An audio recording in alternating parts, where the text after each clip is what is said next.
There's this show where these gay people go into straight men's houses and they rearrange everything, tell them how to do their hair, tell them how to dress, tell them how to, make them shower. That's what makes me mad when you say that like gay people are going into people's houses and rearranging it. Like, you don't have to be a woman in a man's body. You can be a feminine guy, that's fine. You can be a masculine woman, that's fine. You're still a woman, you're still a guy. So if a guy has really good sense on how a home should look, fine. But it doesn't mean you have to be gay.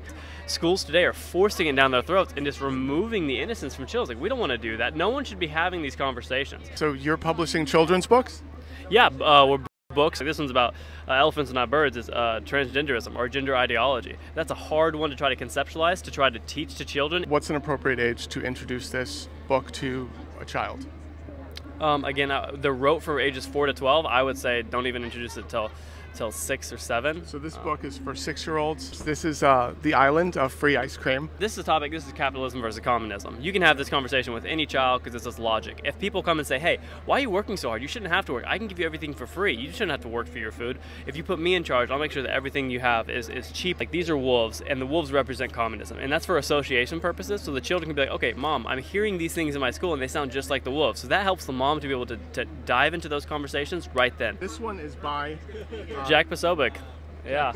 Jack Posobiec. Our nieces, to teach them about capitalism and communism, we had them set up a lemonade stand. At the end of the day, we took all their profits and was like, all right, you know what? All right, do you own the lemonade? We provided the lemonade, we provided the table, we provided this, and then so they had cleared like $37 or something, and we charged them for the table, charged them for the lemonade, and they walked away with $5. And that was, I think it was a pretty good lesson for them on, capitalism over communism. Absolutely. Circling back to the indoctrination thing, I think what is very important for everyone to understand is it's not about indoctrination, or it's not about the CRT, the gender ideology, and all of that. What it is them wanting to shut down the Department of Education. They want this shut down. They want this gone. Okay? The rest of the stuff they're kind of just inventing. They really just want to say public school, public education is secularized, and we don't like that. That is at the core, underneath all of it. They don't like that it's secularized, and we want to shut it down. Period. End of sentence. The rest is just stuff they invent. You can look up Christopher Rufo, who, created all of this CRT satanic panic. What about the debate over pronouns that we hear about? I'm going to be 80 years old tomorrow. Happy birthday. Thanks. And what does it mean? I have never seen anything like this in my 80 years. I've seen a lot since the 1940s when I was born, and this is the worst. What do we mean pronouns? I mean, there's an X and Y chromosome. Are we going against science? I'm not a science denier. Okay, so were you a vaccine supporter? Zero. But science made the vaccines. What science? Who made the science? I mean, doctors. Science that says there's stuff in this, spike proteins and other things that are in these vaccines that are harmful to us. Why do we have such a spike in myocarditis in young people? Why? So so that doesn't disqualify you from supporting Trump, who was really the godfather of the vaccine? He did what anybody would do at the time. It came on quick. He tried to do the best that he could. I don't hold that against him.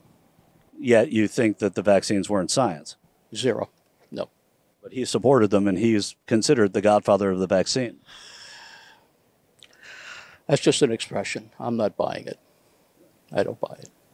Let's talk about pronouns, which a lot of people are talking. Does that impact you at all? Do you care about that? The spiritual side of me, God's word, and I'm a believer of the Bible. In his word, it tells you exactly what's right and wrong. They have to answer to him just as I do. So you're going in to see Trump speak now. Do you see him as a good Christian?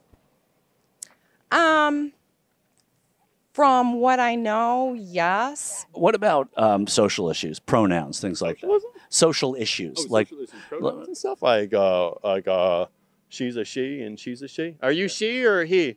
Thank you. Are you a she? Yep. I'm a he. That's what I think about it.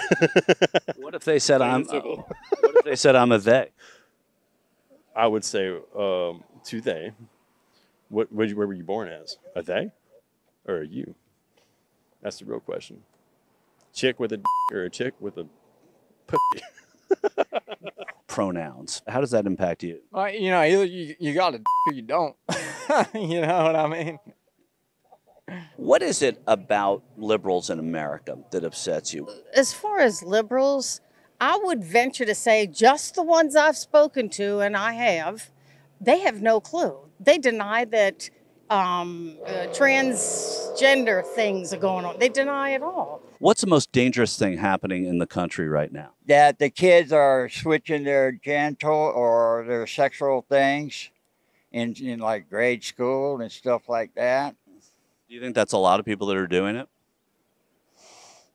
One's too many. So yeah, I got to say yeah. But one, You know, not even if the child, you know, has a say in it, you know, just whatever the parent says or whatever the school does, you know.